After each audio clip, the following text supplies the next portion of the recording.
하나님의 말씀 보겠습니다. 마태복음 1장 18절에서 23절입니다. 마태복음 1장 18절에서 23절입니다. 같이 보겠습니다. 예수 그리스도의 나심은 이러하니라. 그의 어머니 마리아가 요셉과 약혼하고 동거하기 전에 성령으로 잉태된 것이 나타났더니 그의 남편 요셉은 의로운 사람이라 그를 드러내지 아니하고 가만히 끊고자 하여 이 일을 생각할 때에 주의 사자가 현명하여 이르되 다윗의 자손 요셉아 내 아내 마리아 데려오기를 무서워하지 말라.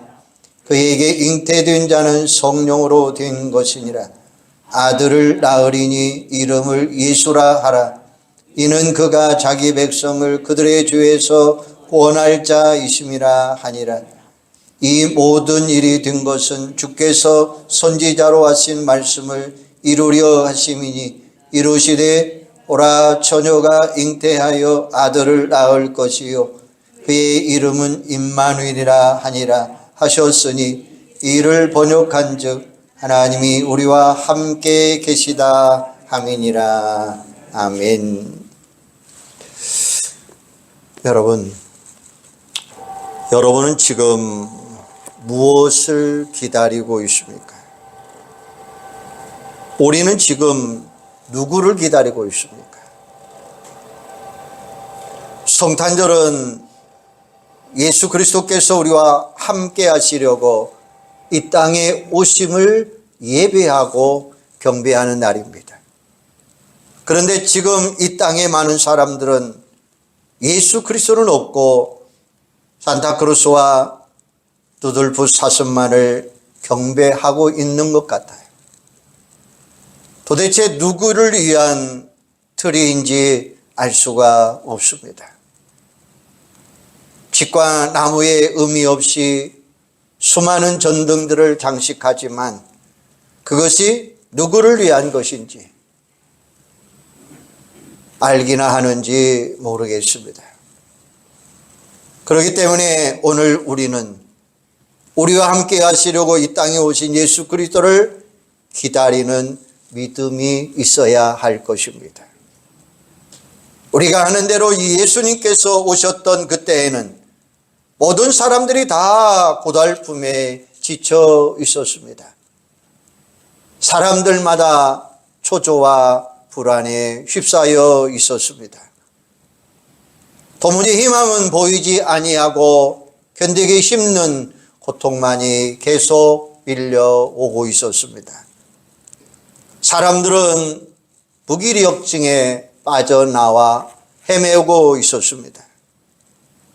하나님은 이스라엘 민족의 이러한 비참한 현실을 보시고 참으로 마음 아파하셨습니다. 예언자들을 보내셔서 백성들을 위로해 주셨습니다.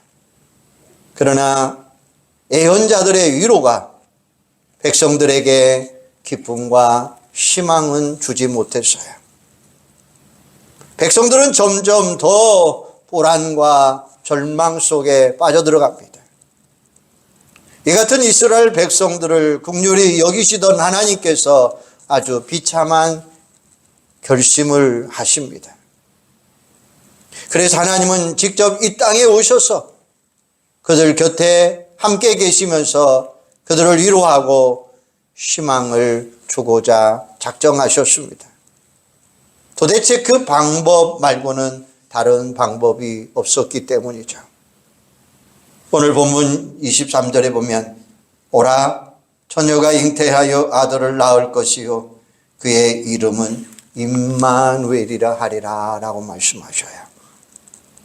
특별히 이사야는 예수님이 탄생하시기 전 예수님의 탄생을 예언하면서 그의 이름을 임마누엘이라 하셨습니다.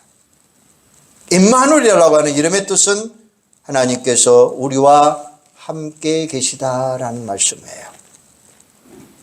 하나님이 여러분과 함께 계십니다. 하나님은 우리와 함께 계십니다.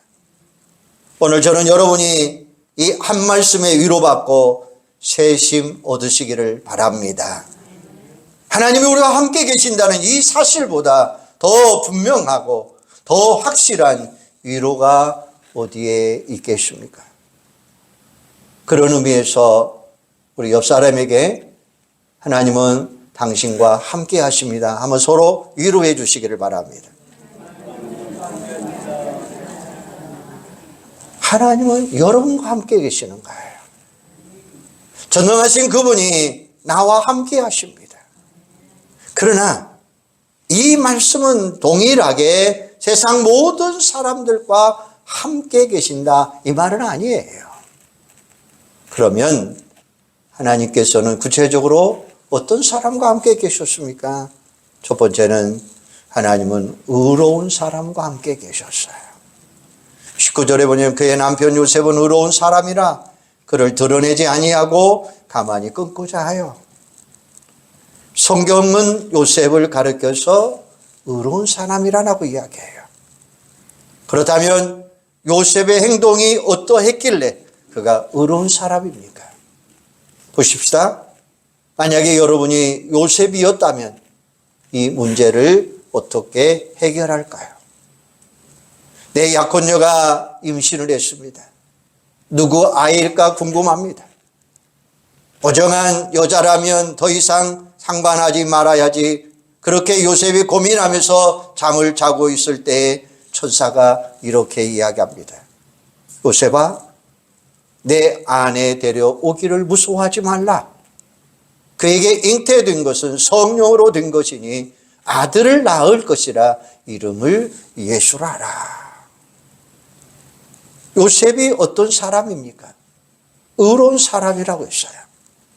그래서 그는 이 사실을 드러내지 아니하고 가만히 끊고자 했다는 거예요. 보통 사람 같으면 남의 죄를 들추어서 공개적으로 떠들고 다녔을지도 모릅니다. 그 여자에게 찾아가서 악담을 퍼부수고 화풀이 했을지도 모릅니다. 그런데 그는 의로운 사람이었기에 가만히 끊고자 했더라라고 이야기해요. 내 가슴이 쓰리고 아프지만 없는 것으로 하겠다라고 이야기하는 거예요. 그러고 보면 세상에는 두 종류의 사람이 있습니다. 하나는 남의 허물을 드러내는 사람입니다. 다시 말하면 남의 눈 속에 있는 티를 지적하기를 좋아하는 사람입니다. 그런가 하면 또 하나는 남의 허물을 되도록 덮어주고 감싸주면서 그를 위하여 기도해주고 치유해주는 거예요. 다시 말하면 자기 눈 속에 들보를 먼저 깨닫는 사람입니다. 누구에게나 부정적인 일이나 잘못이 드러날 때에 이 사람 저 사람 붙들고 나쁜 사람이고 정죄하고 다니는 사람은 악한 사람입니다. 그는 의롭지 못한 사람이에요. 모름지기 사람은 허물을 가려 주어야 됩니다. 덮어주고 감싸줘야 됩니다. 그리고 자기가 대신 짐을 져주는 겁니다. 내가 비록 수치를 당하고 고난을 당한다 해도 상대방에게 고통을 주지 않겠다는 마음이죠. 이게 바로 의로운 사람 요셉의 마음이었습니다. 기억하시기 바랍니다. 하나님은 남을 이해하려고 하는 그 사람을 통해서 일을 이루어 가시는 분이셔요. 용서하고 감싸주는 의로운 그 사람을 통해서 하나님은 큰 일을 맡기시는 것입니다. 저는 우리 모두가 주님 앞에서 의로운 요셉과 같은 믿음의 사람들이 되기를 주님의 이름으로 축복합니다. 우리는 본문에서 의로운 요셉의 행동이 우리에게 교훈을 던져주고 있어요. 이 일을 생각할 때라고 했는데 이것은 그가 깊이 생각하고 또 깊이 생각했다는 거예요. 상대방의 입장에서 이해해 보려고 노력하는 요셉, 이건 우리 모두가 본받아야 되죠. 모름지기 사람은 인생을 살아가면서 깊이가 있어야 됩니다. 그의 나이만큼이나 무게가 있어야 된다는 거예요. 세상 사람들보다 성숙한 믿음의 모습을 보여줘야 됩니다. 예수님은 의로운 요셉과 함께 하시려고 이 땅에 오셨습니다. 특별히 24절에 보면 요셉이 잠에서 깨어나 주의 사자의 분부대로 행하여 그의 아내를 데려왔으나 아들을 낳기까지 동침치 아니하였더라라고 이야기해요. 믿음이 없이는 도저히 불가능한 이야기죠. 어려운 사람, 하나님의 뜻이 이루기 위해서 자기를 부인할 수 있어야 돼요. 하나님이 원하신다면 자신의 모든 것을 포기할 수도 있어야 됩니다. 하나님의 뜻에 순종하기 위해서는 수치와 고난을 각오해야 합니다. 이게 바로 십자가를 지는 거예요. 가만히 보면 오늘날 은혜를 받았다고 자랑하는 사람들 많습니다. 그러나 말없이 십자가를 치는 사람도 많이 있다는 거예요. 십자가를 외면하고서 영광의 주님은 만날 수 없습니다. 고난의 길을 거부하고서는 천국의 유리수정 바다를 건너갈 수가 없습니다. 더 중요한 것은 여러분이 고난의 십자가를 짊어지고 걸어갈 때에 하나님은 우리를 의롭다 인정해 주시는 것입니다. 그리고 하나님은 기쁘게 여러분과 함께 한다는 사실을 믿으시기를 바랍니다. 그렇기 때문에 평생 살면서 의로운 요셉처럼 하나님의 뜻을 따라 살아가는 여러분들이 되기를 바랍니다. 의로운 사람은 자기 생각에 맞지 않아도 하나님이 자기를 통해서 어떤 일을 하시겠다고 한다면 여러분 어떻게 하시겠습니까? 요셉은 인간적으로 생각한다면 약혼이고 뭐고 다 집어치우고 싶었지만 그러나 하나님의 뜻이 거기에 있었습니다. 말씀대로 그는 순종했습니다. 그리고 마리아에게 갑니다. 이것은 인간적인 입장에서 본다면 정말로 받아들이기 어려운 거예요. 그러나 그는 의로운 사람이었습니다. 의로운 사람은 자신의 뜻보다는 하나님의 뜻이 먼저입니다. 그렇게 했더니 하나님은 영광이었고 자신은 큰 기쁨이었습니다. 사랑하는 여러분, 주님 안에서 주님 앞에서 의롭다고 인정받는 믿음의 사람들이 되기를 주님의 이름으로 축원합니다. 성경에 보면 하나님은 의로운 사람들에게 여러 가지로 복을 주셔요. 시편 92편 12절에 보면 의인은 종려나무같이 번성한다라고 이야기했어요. 레바논의 백향목처럼 발육한다라고 말씀하셨어요. 악인의 팔은 부러지나 의인은 여호와께서 붙드시니라라고 말씀하셨어요. 의인은 푸른 잎사귀 같아서 번성한다라고 말씀하고 계셔요. 그리고 야고보 5장 16절에서는 하나님은 의인의 기도를 들어주신다라고 말씀하셨어요. 하나님은 의인과 함께 하시고 하나님은 의인을 통해서 그를 붙들어 주시겠다고 말씀하고 계셔요. 의로운 믿음의 사람을 통해서 하나님의 역사를 이루어 가시고 하나님은 믿음으로 의롭다함을 입은 사람들 바로 우리와 함께 하시는 줄로 믿습니다. 두 번째, 하나님은 은혜를 입은 사람과 함께 계시려고 이 땅에 오셨습니다. 누가복음 1장 28절에 보면 가브리엘 전사가 요셉과 마리아에게 이런 말을 합니다. 은혜를 받은 자여 평안할지어다. 주께서 너와 함께 하시도다라고 말씀하셔요. 하나님이신 예수님께서 왜 이 땅에 오셔야만 했을까요? 그것은 우리를 구원하기 위해서예요.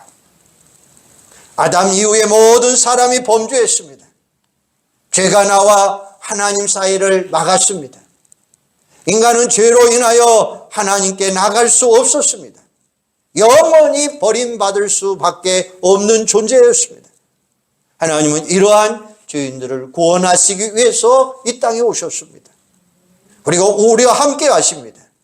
하나님이 우리와 함께 하신다는 사실은 보통 일이 아닙니다. 거룩하신 하나님이 죄인된 나와 함께 계신다. 전능하신 하나님이 유한한 인생과 함께 하신다. 어떻게 이런 일이 있을 수 있습니까? 이건 바로 은혜입니다. 무조건적인 하나님의 은혜가 아니고서는 이런 일이 있을 수가 없다는 거예요. 하나님께서 우리와 함께 계시려고 이 땅에 오셨다는 것은 인간이 경험할 수 없는 최고의 축복이라는 말씀이에요. 하나님께서 우리와 함께 계시려고 이 땅에 오신 사건은 모든 인류를 구원하시려는 하나님의 놀라운 은혜요 계획입니다. 죄악으로 관계가 단절된 이 땅을 다시금 회복시키고자 하나님의 은혜가 있습니다. 천사가 마리아에게 나타나서 은혜 받은 자여 평안할지어다 한 이 말씀은 평범한 인사말이 아니에요. 공동번역에 보면 은총을 가득히 받은 자여 기뻐하라라고 번역하고 있어요. 영어 성경에서는 크게 은총을 받은 자여라고 번역하고 있습니다. 여러분, 전능하신 하나님께서 죄인된 우리에게 한 번만 눈길을 주셔도 그게 은총 아닙니까? 하나님께서 그 얼굴을 우리에게 향하기만 해도 말할 수 없는 은혜입니다. 그런데 그 하나님께서 우리와 함께 하시려고 이 땅에 오셨다는 것입니다. 이것은 은혜 중에 은혜라고 하는 말씀이에요. 그러므로 오늘 우리와 함께 계시는 하나님의 은혜를 경험하는 여러분들이 되기를 주님의 이름으로 축원합니다. 민수기 6장 25절에 보면 여호와는 그의 얼굴을 내게 비추사 은혜 베푸시기를 원하며 여호와는 그 얼굴을 내게로 향하여 두사 평강 주시기를 원하노라 할지어다 하라라고 말씀하셔요. 은혜로우신 하나님은 저와 여러분들에게 은혜 베풀기를 원하고 계신다는 거예요. 하나님께서 우리를 향하여 얼굴을 돌리신다라고 하는 이 사실은 은혜요 평강입니다. 그러나 반대로 하나님께서 그의 얼굴을 우리에게서 돌리시면 그거는 저주요 화입니다. 오늘 저는 성삼위 하나님의 이름으로 축복합니다. 하나님께서 그 얼굴을 여러분에게 비추시기를 축복합니다. 여러분의 가정과 사업과 직장과 이 땅 위에 가득 비추시기를 주님의 이름으로 축복합니다. 그에게 하나님의 놀라운 은혜와 평강이 여러분의 사업과 가정과 일터에 여러분의 자녀들에게 함께하기를 주님의 이름으로 축복합니다. 전능하신 하나님이 우리에게 눈길을 주신다는 거예요. 그분의 얼굴을 우리에게 향하신다는 말씀이에요. 이것보다도 더 큰 은혜가 어디가 있겠습니까? 하나님께서 우리에게 눈길을 한 번 주시는 것도 복이요 은총이라고 한다면 하물며 그가 우리와 함께 계신다는 거예요. 이것은 우리 인생에서 경험할 수 없는 최고의 축복이요 기쁨이라고 하는 말씀이에요. 그러므로 이사야 선지자가 예루살렘의 회복을 노래하면서 외친 것처럼 오늘 우리도 하나님이 우리와 함께 계심을 기뻐하면서 이렇게 외쳐야 됩니다. 하늘이여 노래하라, 땅이여 기뻐하라, 산들이여 즐거이 노래하라 라고 말씀하고 있어요. 지금 우리의 삶이 힘들어도 지쳐도 나와 함께 계시는 하나님을 의지하며 다시 한번 일어나는 여러분들이 되기를 바랍니다. 나 같은 죄인을 사랑하시고 이 땅에 오신 임마누엘 되신 하나님께서 나와 함께 계신다는 약속을 붙들고 힘차게 일어나시기를 바랍니다. 힘을 얻으시기를 바랍니다. 이게 하나님의 은혜요 일방적인 원칙입니다. 하나님의 은혜는 무조건적입니다. 인간은 전혀 하나님을 기대하거나 생각지도 않았는데 하나님께서 느닷없이 어느 날 천사를 통해서 우리에게 일방적으로 선포하신 거예요. 그렇다면 여러분, 오늘 마리아처럼 마리아가 요셉에게 임하셨던 하나님의 은혜가 오늘 여러분에게, 여러분의 가정에, 여러분의 자녀들에게, 여러분의 기업 위에 함께 하시기를 주님의 이름으로 축복합니다. 한 인간이 구원을 얻고자 도를 깨닫고자 한평생 뼈를 깎는 그 길을 수행한들 그의 마지막은 지옥입니다. 도대체 우리는 얼마나 더 큰 고행의 길을 걸어가야 됩니까? 인간의 노력으로는 아무도 구원 이룰 수가 없습니다. 인간이 노력한다고 할수록 고행의 길을 걸으면 걸을수록 자신의 모습은 비참하게 드러날 것입니다. 그러나 여러분, 우리는 우리의 하나님이 있습니다. 우리의 하나님이 우리에게 필요로 하신다는 거예요. 하나님께서 우리와 함께 계시려고 이 땅에 오셨습니다. 그렇기 때문에 우리는 누구든지 주님 앞에 나와서 은혜 받기를 원한다면 풍성하신 하늘의 은혜를 받을 수 있습니다. 여기에 조건은 없습니다. 자격도 필요 없습니다. 왜냐하면 하나님께서 스스로 우리와 함께 하시기 때문이에요. 이 사실을 깨달은 사도 바울은 지나온 그의 모든 것을 다 하나님의 은혜다라고 말씀하고 있어요. 하나님의 은혜가 임하는 그곳에 하나님의 축복이 임하실 것입니다. 독일의 유명한 설교자였던 헬무트 틸레케는 이런 말을 했습니다. 성탄이 우리에게 말해주는 것은 하나님은 우리가 어디에 있든지 자기 백성을 찾으러 오신다는 사실이다. 이게 바로 성탄의 메시지다. 하나님은 우리가 어디에 있든지 나를 발견하게 하시고 나를 찾아오신다. 그리고 모든 것이 절망에 다다르듯이 보이는 바로 그 순간에 하나님의 기회는 정말 시작될 것이다 라는 말이에요.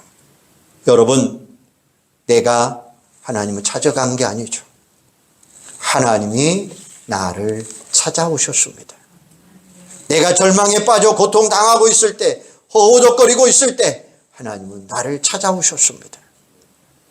온 전체가 캄캄해 보이는 그 순간 빛 되신 하나님께서 나를 찾아오셨습니다.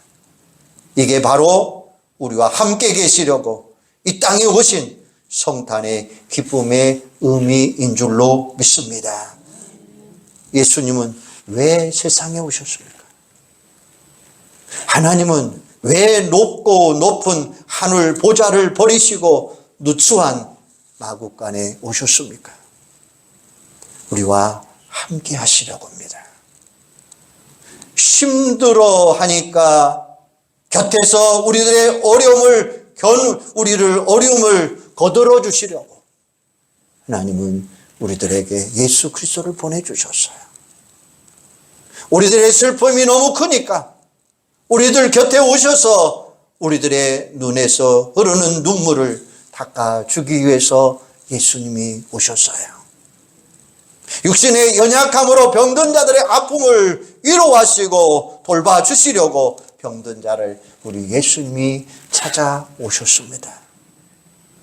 인생의 삶에 실패한 사람, 절망 가운데 있는 그들 곁에서 함께 하시고 부추겨 주시고 용기를 붙들어 주시기 위해서 예수님은 우리 곁에 오셨습니다.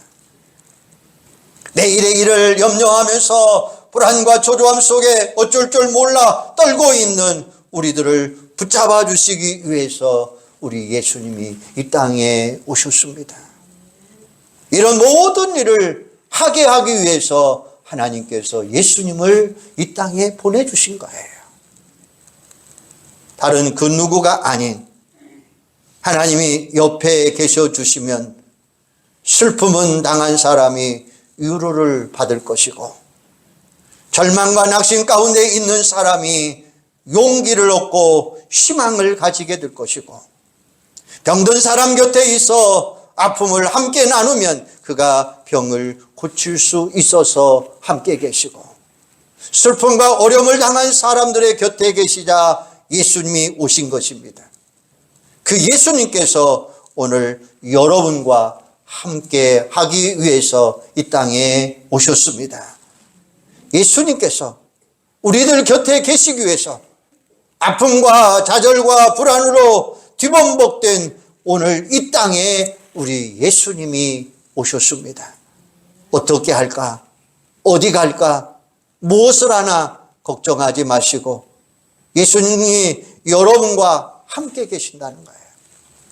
오늘 곁을 떠나지 아니하시고 나의 옆에서 오늘 나를 도와주고 계십니다. 여러분의 손을 꼭 붙잡기 위해서 오늘 그분이 오셨다는 사실이에요. 마음을 활짝 열으시고 아기 예수님이 나실 믿음의 자리를 준비하시기를 바랍니다. 그리고 기도하시기를 바랍니다. 주 예수여 속히 오시옵소서. 이 가난한 내 마음을 지키시고 처절한 내 마음속에 내 삶 속에 어서 오시옵소서. 임마누엘로 탄생하옵소서 기도하시기를 바랍니다. 임마누엘이신 하나님, 내가 무엇을 하든지 어디에 있든지 항상 나와 함께 하시는 하나님 의지하시기를 바랍니다.